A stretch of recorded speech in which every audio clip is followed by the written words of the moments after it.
Sibili Podcast, le podcast dont vous rêvez.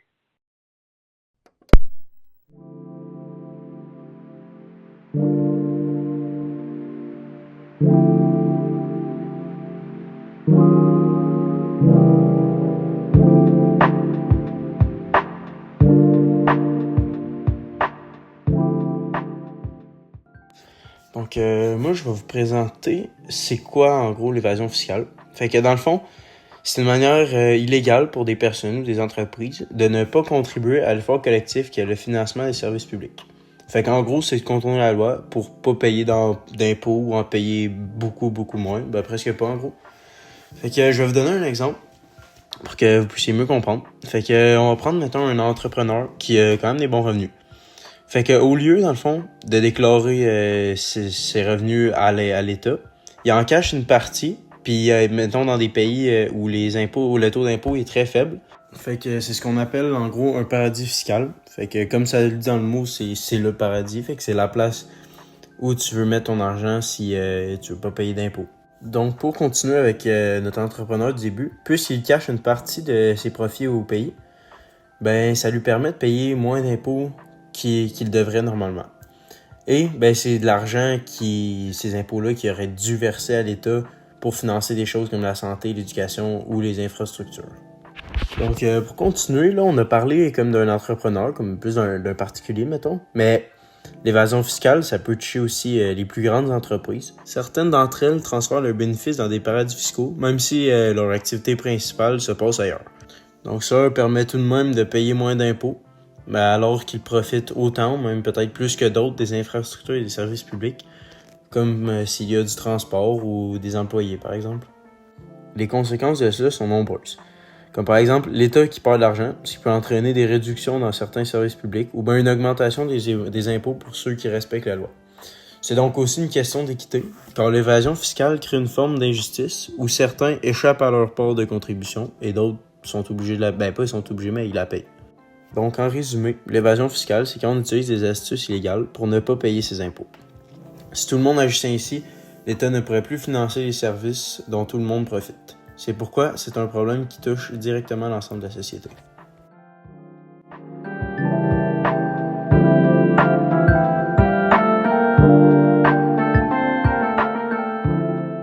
Je vais vous présenter la Suisse, un paradis fiscal bien connu.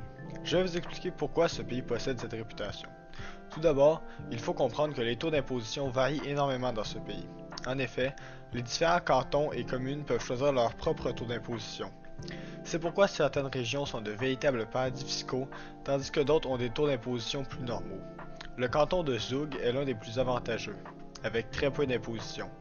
Par exemple, pour un célibataire avec un revenu brut de 70 000 francs suisses, ce qui équivaut à peu près à 116 600 $ canadiens, les impôts demandés sont seulement de 3 000 francs suisses. En contraste, au Québec, avec les impôts fédéraux et provinciaux, et après la conversion, c'est plus de 30 000 $ qui sont demandés lors des impôts pour une somme similaire.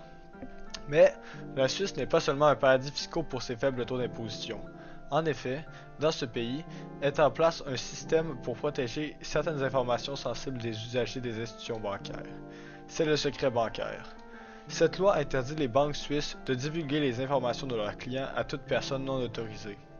Bien que cette loi soit plus souple depuis 2016, le secret bancaire reste idéal pour l'évasion fiscale et les transactions plus douteuses. Cette loi est en place pour tous les Suisses. Cependant, en 2009, dû à trop de fraude et d'évasion fiscale, le secret bancaire ne couvre plus les non-citoyens suisses. Selon les estimations, cette loi provoquerait près de 500 milliards de francs suisses non déclarés chaque an. Seul un tribunal peut obliger une institution bancaire à dévoiler les informations de ses clients, et ce, s'il y a des preuves de délit de fraude. Il faut aussi comprendre que, du point de vue légal de la loi suisse, la soustraction fiscale ne constitue pas une infraction pénale, et ce n'est donc pas suffisant pour lever le secret bancaire. De plus, la Suisse est aussi un paradis fiscal pour les entreprises. En effet, selon le Corporate Tax Haven Index, publié par un collectif de chercheurs universitaires, c'est le quatrième meilleur pays pour une entreprise cherchant à éviter les impôts. C'est encore une fois dans le canton de Zug que le taux d'imposition statuaire est le plus bas, avec 11% d'impôts. Grâce à cela, cette région accueille de grandes multinationales comme Glencore. Cependant, la Suisse a déjà été un paradis fiscal bien pire que maintenant. Par exemple, en 1934, l'article 47 de la loi sur les banques est adopté en Suisse, une loi qui instaure un secret bancaire extrême qui permettait d'ouvrir des comptes bancaires presque totalement anonymes. Cependant, tous les scandales de fraude et d'évasion fiscale ont obligé les gouvernements suisses à réformer leur système économique pour permettre plus de transparence et ainsi acquérir une meilleure réputation en tant que pays. La Suisse quitte officiellement la liste des paradis fiscaux de l'Union européenne en 2019, bien que cette décision soit contestée par des organismes anti-évasion fiscale comme l'ONG Oxfam. En conclusion, la Suisse n'est plus un paradis fiscal parfait comme elle était dans les années 80. Le gouvernement a fourni des efforts pour renverser sa réputation de paradis fiscal, bien que certains jugent que le pays est encore un endroit parfait pour l'évasion fiscale et la fraude.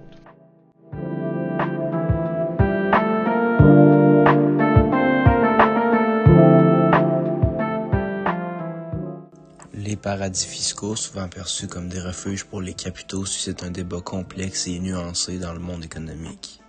Ces territoires, avec leur réglementation fiscale avantageuse et leurs secrets bancaires, attirent à la fois des entreprises multinationales et des particuliers fortunés en quête d'optimisation fiscale. Cependant, derrière cette façade d'attractivité se cachent des enjeux éthiques et économiquement importants, notamment en ce qui concerne l'équité fiscale et le financement des services publics. Ainsi, la question se pose, jusqu'où peut-on aller dans la recherche de l'optimisation fiscale sans compromettre l'intégrité des systèmes économiques des pays d'origine?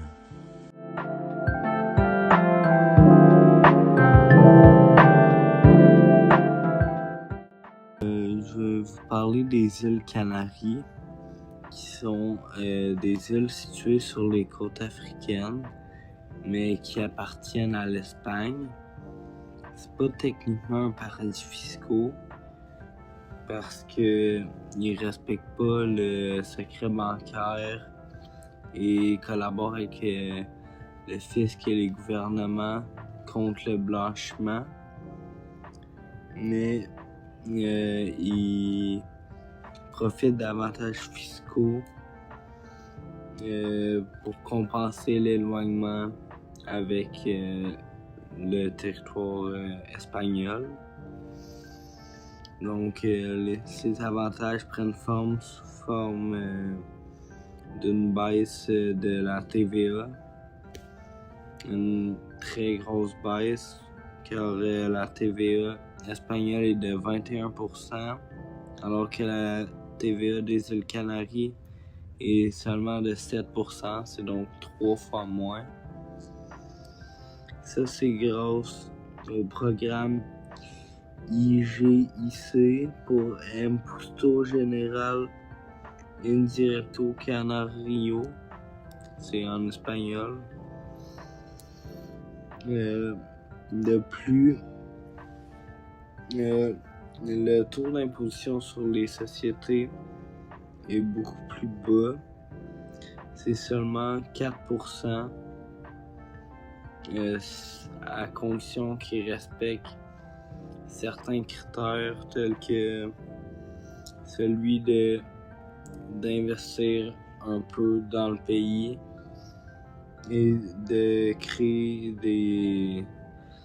des nouveaux emplois sur les îles par exemple. Donc avec ces baisses d'impôts et de TVA, ça donne des avantages fiscaux aux résidents de ce pays. C'est surtout pour contrer le chômage qui est grandissant sur les îles, mais ça fait quand même partie des événements fiscaux possibles.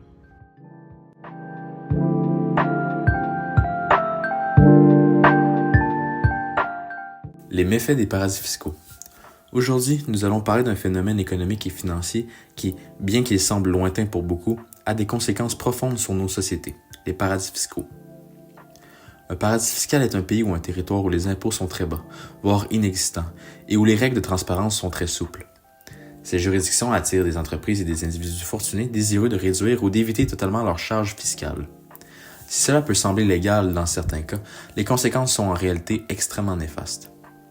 Le premier méfait des paradis fiscaux, c'est l'évasion fiscale à grande échelle. Chaque année, des milliards d'euros s'échappent aux États, non pas à cause de mauvaise gestion, mais parce que certaines entreprises multinationales et grandes fortunes déplacent artificiellement leurs profits vers ces zones opaques. Cela signifie moins de recettes pour l'État, dont moins de moyens pour financer les services publics comme la santé, l'éducation ou les infrastructures. Deuxièmement, ces pratiques creusent les inégalités.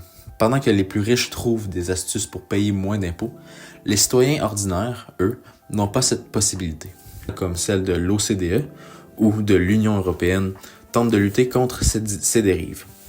En imposant plus, oh my god, je vais me prendre la queue, man, je vais la masturber, puis je vais... Les paradis fiscaux posent aussi un problème ethnique majeur. Ils permettent souvent de dissimuler des activités illégales comme le blanchiment d'argent, la corruption ou encore le financement du crime organisé. En profitant d'un manque de transparence, ils deviennent des refuges pour des fonds d'origine douteuse, ce qui nuit à la lutte contre la criminalité financière. De plus, ces pratiques sapent la concurrence économique loyale. Une petite entreprise locale paierait ses impôts normalement, alors qu'une multinationale, grâce à ses montages financiers complexes, pourrait les éviter. Cette distorsion fausse le marché et pénalise ceux qui ne respectent les règles. Heureusement, des efforts sont en cours. Des initiatives internationales comme celle de l'OCDE ou de l'Union européenne tentent de lutter contre ces dérives en imposant plus de transparence et en sanctionnant les juridictions non coopératives. Mais les progrès sont lents, car ces pratiques sont souvent défendues par des intérêts puissants. En conclusion, les paradis fiscaux ne sont pas des simples lieux exotiques où l'on paie moins d'impôts. Ce sont des mécanismes qui privent les États de ressources essentielles, creusant les inégalités, favorisant la criminalité financière et affaiblissant la démocratie. Pour construire un monde plus équitable, il est indispensable de continuer à lutter contre ces zones d'ombre de la finance mondiale.